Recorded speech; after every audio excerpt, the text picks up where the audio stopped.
Gente, quero trazer também um destaque internacional nesse giro que a gente faz no comecinho aqui do 3 em 1, para você ficar por dentro de tudo. O presidente dos Estados Unidos, Donald Trump, afirmou que acredita que pode chegar a um acordo comercial com a China.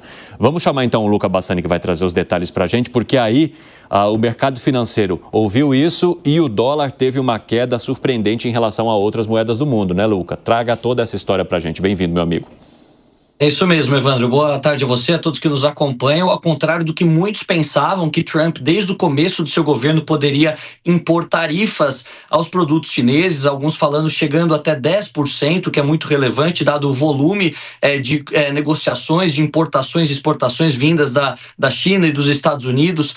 Consequentemente, o presidente norte-americano disse hoje que pretende fazer um acordo comercial com a China, que isso está sendo estudado e que a sua conversa com o presidente Xi Jinping pouco antes da posse, que tratou uma gama diversa de assuntos, falou sobre o TikTok, sobre Taiwan, mas também sobre as questões econômicas. Foi uma conversa muito amistosa, muito amigável e que também pode sinalizar um acordo entre as duas maiores economias do mundo.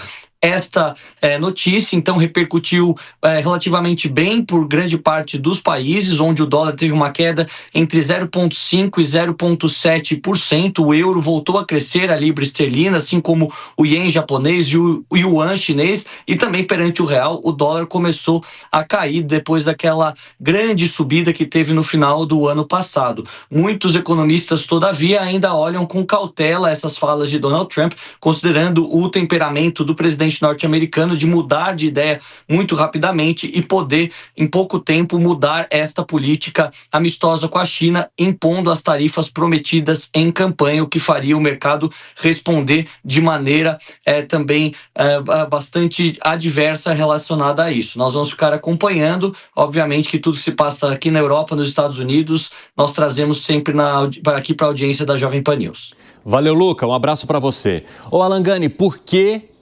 Trump faz essa sinalização e por que o mercado reage tão mal? O Trump, ele tem esse jeito imprevisivelmente previsível. Ou seja, ele faz toda uma retórica imprevisível, disruptível, mas no final das contas ele é extremamente racional e ele é previsível. Ele sabe que colocar um protecionismo generalizado ia se voltar contra ele à medida que ia gerar inflação nos Estados Unidos e a população ia ficar insatisfeita. Eu cantei essa bola no dia 8 de novembro num artigo, tá lá registrado. E aí tem essa percepção de menor inflação nos Estados Unidos, menor taxa de juros nos Estados Unidos, cai a demanda por dólar, se cai a demanda por dólar, o preço do dólar cai perante todas as moedas do mundo. E como que a gente deve olhar para essa situação, Gustavo Segré? Ela é positiva? É positiva, mas tem que olhar com cautela. Por quê? O governo Trump está começando, está na fase de negociação ainda, não está na fase de concreção.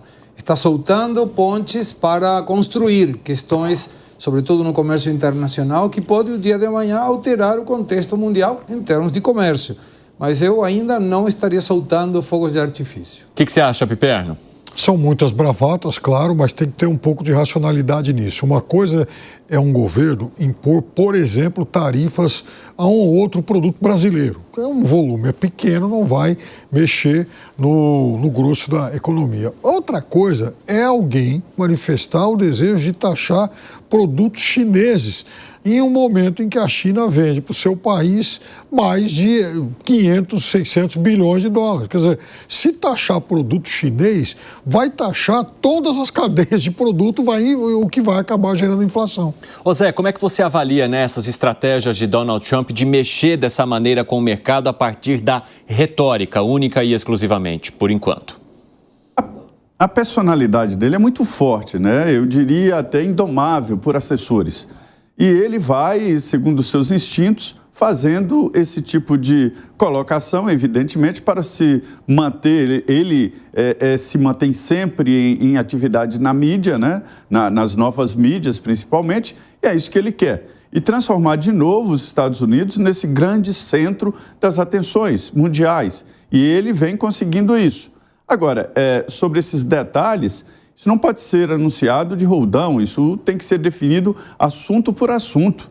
É natural que todos os países reduzam ou até eliminem impostos para exportação e taxem para eliminem para exportação e taxem para importação, até para proteger. Mas não pode ir além da média geral, porque isso pode provocar uma inflação muito grande nos Estados Unidos, que dependem muito de produtos chineses.